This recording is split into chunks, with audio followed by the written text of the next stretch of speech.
Halo semuanya, selamat datang di channel Auto Driver. Di belakang saya ini adalah truk yang menurut saya paling tidak masuk akal. Pertama, dia tidak menggunakan mesin diesel. Kedua, dia dilengkapi dengan fitur-fitur mahal ala mobil premium. Ketiga, dia cuma bisa berjalan 100 km. Lalu buat apa? Tapi ternyata truk di belakang saya ini adalah salah satu produk yang paling menarik yang dipamerkan di Geek Compact 2020 di JCC.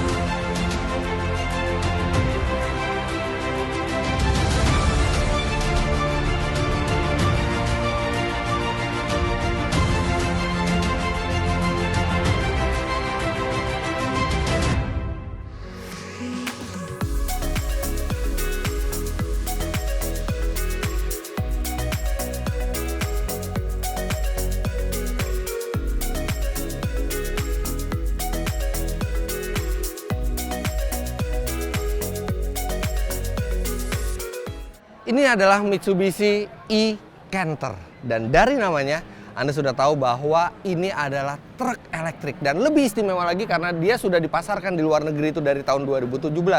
Ini adalah truk elektrik pertama di dunia yang dijual secara massal, dan apa yang dimiliki oleh truk ini sangat menarik untuk kita lihat. Biasanya di sisi kanan atau di sisi kiri dari truk itu dihuni oleh tangki bahan bakar yang sangat besar, bahkan bisa di atas 100 liter. Tapi karena ini elektrik, tempat itu dihuni oleh baterai. Baterai yang total ada 6 buah dengan total kapasitas itu 82,8 kWh, di mana 66 kWh-nya itu bisa dipakai untuk menggerakkan mobil sejauh 100 km. Jarak 100 km untuk sebuah truk memang kelihatannya sangat pendek. Tapi memang e-Canter ini tidak diciptakan untuk perjalanan antar kota yang jauh. Dia justru di Jepang itu banyak dipakai untuk delivery ke jarak yang pendek-pendek di dalam perkotaan. Di situ akan ada efisiensi yang luar biasa dari mesin listriknya, karena jalan pendek ketika kita stop and go itu tidak memakai energi sama sekali. Benar-benar energi itu pure hanya untuk menggerakkan mobil. Jadi ini truk untuk jarak dekat. Jarak 100 km itu dengan asumsi kalau barang ini terisi 75% dari beban yang direkomendasi. Jadi mobil ini dirancang untuk bisa mengangkut barang itu sampai 4 ton. Artinya 75%-nya 3 ton. Dengan 3 ton di sini dia bisa berjalan 100 km, sedangkan total total berat yang bisa dijalani oleh mobil ini, total berat kotornya itu adalah 7,5 ton. Tapi 100 km untuk dalam kota sih cukup mestinya. Tapi berapa lama nge-charge ya? Charging portnya di situ. Tapi tunggu dulu nih. Jadi ini pintu juga ada kaitannya. Kalau misalnya kita mau ngebuka terus, nggak pengen pintunya ketutup lagi karena angin, ada cantelan sederhana nih. Nah, di sini untuk menge-charge-nya, dia bisa di-charge secara listrik bolak-balik alias AC atau DC. AC itu artinya seperti listrik di rumah. Dia bisa di-charge dari kosong sampai penuh itu dalam 6 hingga 8 jam. Tapi kalau ada fasilitas quick charging yang menggunakan listrik DC, dia bisa di-charge hanya dalam 1,5 jam dari kosong hingga penuh. Satu yang saya sangat suka dari truk ini, sebenarnya tidak spesifik ke truk ini ya, karena hampir seluruh truk di luar negeri itu punya batang besi seperti ini untuk menyelamatkan pengendara di belakang. Jadi sering banget kan di Indonesia nabrak truk dari belakang sampai pilar A-nya mobil itu hancur. Tapi kalau dengan ini tidak, karena mobil ketika menabrak dia tidak akan menabrak bagian baknya, tapi crumple zone dari mobil itu yang di sekitar kap mesin, di bumper itu yang akan kena batang ini, dan dia akan menyerap energi sehingga jauh kemungkinan selamatnya itu lebih baik dibandingkan tidak ada. Ini mestinya standar di Indonesia. Ini harusnya diwajibkan untuk seluruh truk. Tinggi saya 177 cm dan di dalam baknya ini saya masih bisa loncat nggak pakai mentok. Dia juga ada lampunya kayak lampu rumah. Cuman ini lagi nggak diaktifkan jadi nggak bisa nyala. Tapi tuh ada lampunya. Ada stop kontaknya di sini.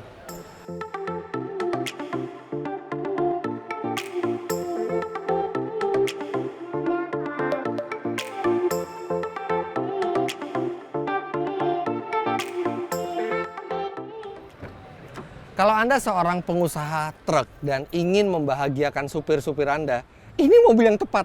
Ini mobil sangat membahagiakan supir. Karena seperti tadi saya bilang, fiturnya itu mirip mobil premium.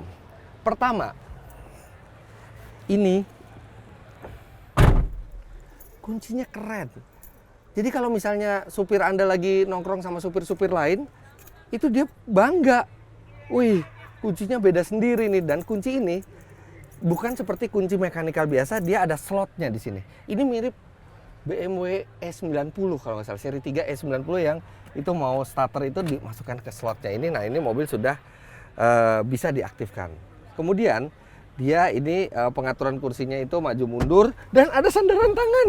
Wah, supir kan biasanya cuma nyandar ke kanan. Kalau di sini sekarang di kiri juga bisa. Kemudian dia ada recliningnya dan ini kabinnya juga cukup luas ya. Jadi pengaturan duduknya itu bisa dicari yang paling ergonomis untuk driver dari supir ini. Kemudian untuk pengaturan setir, dia ada tilt dan dia ada teleskopik. Wow, dia ada teleskopik seperti ini. Jadi apakah ergonomis? Ya tentu tidak. Namanya truk pasti posisi mengemudinya itu nggak sesuai postur tubuh manusia gitu ya. Tapi ini tetap lebih ergonomis dibandingkan truk-truk lain sejenisnya yang setirnya tidak bisa di setel. Lantas dia dilengkapi dengan airbag. Tapi airbagnya hanya di kanan. Yang di kiri tidak ada. Jadi supir lebih aman dibandingkan kenek di kiri. Walaupun memang ini mobil tidak ada crumple zone ya, dan kecepatannya pun tidak bisa tinggi, ini mobil hanya 80 km per jam. Jadi memang tidak dirancang untuk highway. Ya kalau misalnya lewat tol Japek elevated ya dia bisa gaspol aja terus 80 karena dia nggak bisa lebih. Sekarang kita nyalain. Jadi ini start stop engine-nya ini ada dua posisi untuk ditekan. Yang pertama kita tekan biasa. Nah ini menyalakan semua fitur yang ada di mobil. Kalau kita mau berjalan, kita tinggal injek rem dan pencet lebih dalam. Ada klik satu lagi. Ada suara. Dan di sini dia tulisannya ready. Kenapa dia bunyi tit? Karena pintu sebelah kiri dibuka untuk videographer kami. Oke, saya akan matikan lagi. Kita akan matikan lagi dan kita akan nyalakan fiturnya saja. Ya, ini dia punya entertainment system. Ini juga seperti mobil-mobil penumpang. Jadi dia bisa Bluetooth connection, dia bisa navigasi. Kemudian AC-nya ini climate control dengan auto. Ini benar-benar seperti mobil premium ini. Kelengkapan dari mobil ini ya memang bahan-bahannya tidak premium ya, tapi ini AC semua, entertainment system, instrumen, airbag, kunci yang model ada slotnya, kemudian setir teleskopik dan tilt seperti mobil premium. Dia tidak ada RPM, dia hanya petunjuk kecepatan dan petunjuk baterai. Baterai juga empty, full mirip seperti di mobil bensin. Sekarang kita coba setirnya. Nah ini abaikan saja nada peringatannya. Ini dilengkapi dengan power steering yang sangat enteng setirnya. Pakai satu jari ini bisa. Dan ini baterainya sekarang setengah. Baterainya setengah, kemudian coba kira-kira saya bisa melihat jarak tempuh yang tersisa berapa apa enggak ya di sini. Range-nya masih 52 km. Ya, pas artinya kalau full itu sekitar 100 km. Ini AC-nya juga nyala, jadi tidak perlu mesin menyala, ini AC bisa menyala. Dan mobil-mobil seperti ini kenapa dibuat itu karena lebih efisien dalam mengolah energi. Sekarang saya akan jelaskan kenapa e-Canter menjadi lebih masuk akal untuk pengusaha. Nah, sebelum saya turun, ini ada juga fitur ala mobil premium di sini. Ini tombol start stop-nya itu dari aluminium dan kelihatannya mewah. Kemudian dia juga ada pengatur leveling lampu. Ada 6 posisi, 0, 1, 2, 3, 4, 5. Ada USB slot. Dan Mitsubishi tahu banyak supir itu ngerokok. Dan dia tempatkan asbak di tempat yang sangat ergonomis. Di sini. Pas banget, jadi supir sambil nyetir tinggal ke kanan sedikit itu asbaknya. Dia sangat mengerti supir Mitsubishi ini. Oke, sekarang saya akan jelaskan kenapa truk elektrik seperti ini menjadi masuk akal untuk pengusaha. Jadi saat ini mobil itu baru dijual di Eropa dan Jepang, serta sebenarnya kata dijual itu tidak cocok karena skemanya adalah skema rental. Jadi tergantung pengusahanya, mereka mau pakai mobil ini berapa lama, mereka merental mobil ini. Dengan rental, biaya yang dikeluarkan menjadi lebih murah dan lebih terukur. Karena kalau pengusaha itu langsung disuruh beli truk listrik, mungkin mereka nggak terlalu percaya umur baterainya berapa, padahal mobil ini digaransi hingga 10 tahun. Tapi dengan skema rental, oh ya, saya mengeluarkan biaya untuk rental sebulan sekian yen. Kemudian nanti setelah berapa lama, artinya total saya mengeluarkan sekian yen, kebutuhan energinya mungkin akan berkurang dibanding bahan bakar biasa. Akhirnya setelah hitung-hitungan masuk, oke, ini lebih untung untuk usaha karena biayanya semua pasti ketika rental. Nah, mengenai energinya sendiri, ini mobil kita anggap tadi seperti saya bilang 66 kWh bisa untuk menjalankan mobil ini 100 km. Walaupun kapasitas baterainya 82,8 kWh. Untuk mengecharge dari 0 sampai 66 kWh itu dibutuhkan uang Rp105.000. Dengan asumsi 1 kWh itu adalah Rp1.600. Kalau truk ini diisi solar dengan muatan 3 ton, itu kemungkinan konsumsi bahan bakarnya itu kan bisa hanya 3 atau 4 km per liter. Dan artinya untuk mencapai 100 km dia membutuhkan 30 sampai 40 liter. Artinya kalau kita mengisi solar biasa aja ya, bukan solar yang high grade gitu ya. Solar biasa dengan Rp5.500 per liter itu butuh Rp150 hingga Rp180.000. Jadi dibandingkan solar biasa sekalipun menggunakan energi listrik itu lebih murah.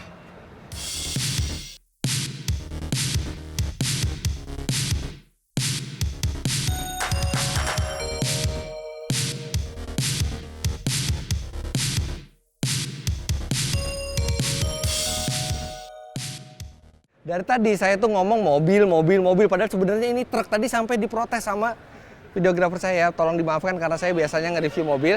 Dan karena ini truk, artinya ngebuka kap mesinnya juga seperti normalnya truk. Di sini ada tuas. Nah, ini untuk rilis. Kita buka seperti ini. Dan kita harus angkat. Ini harus ancang-ancang ya, karena nggak terlalu enteng ini.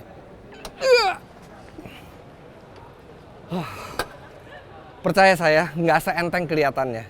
Ini karena dari tadi saya udah latihan. Sebenarnya ini cukup berat dan di dalam sini kelihatan ini bukan mesin konvensional. Ini ada inverter unit di sini, kemudian ada radiator. Nah, ini radiator ini agak unik karena biasanya mobil listrik itu udah nggak pakai radiator lagi.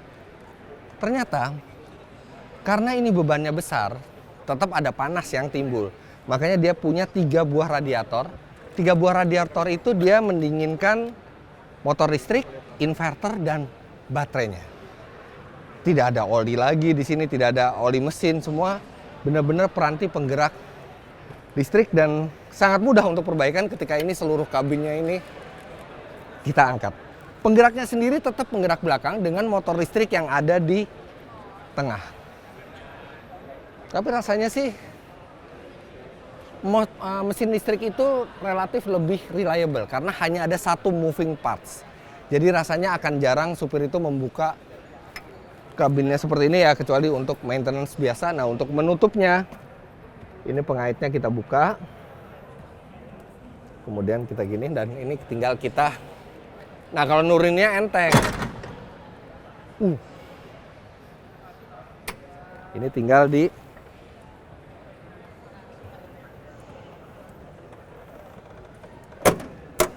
udah beres. Pelajaran pertama, kalau mau jadi supir truk, otot harus ada. Bagian depan dari truk ini emang nggak futuristis amat ya, seperti mobil konsep, tapi dia lebih futuristis dari banyak truk lainnya. Lihat ini, di depan ini ada panel kaca, di dalamnya ada tulisan Fuso 3D dengan aksen biru. Sebenarnya tuh saya pengen ngerasain truk listrik tuh kayak gimana ya, tapi ini di pameran. sepertinya lagi pada sibuk dealing semua. Kita coba aja maju mundur.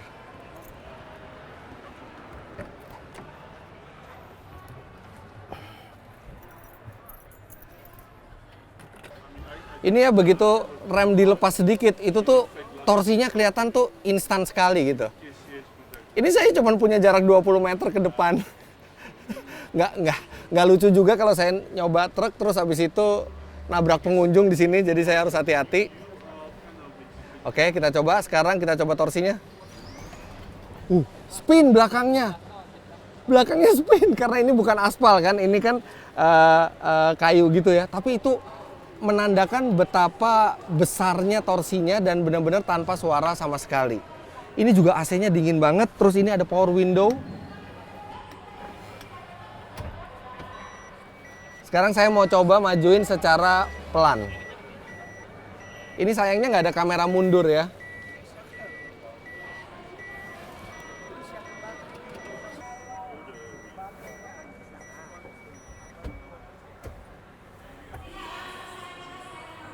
Ini bener-bener nggak ada suara, nggak ada getaran sama sekali.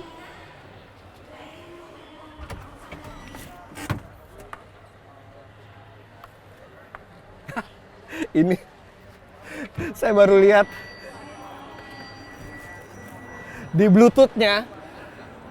Di Bluetooth-nya itu udah tersambung satu nama, Oki's iPhone. Jadi mungkin supir truk yang sebelum ini namanya Oki ya. Nah sekarang kita lihat ya, itu tadi itu dengan mudahnya truk itu spin bannya, artinya torsinya sangat besar. Dan saya pengen rasanya sebenarnya nyoba truk ini di track yang lebih proper ya, yang kita bisa mungkin sampai kecepatan hampir maksimalnya.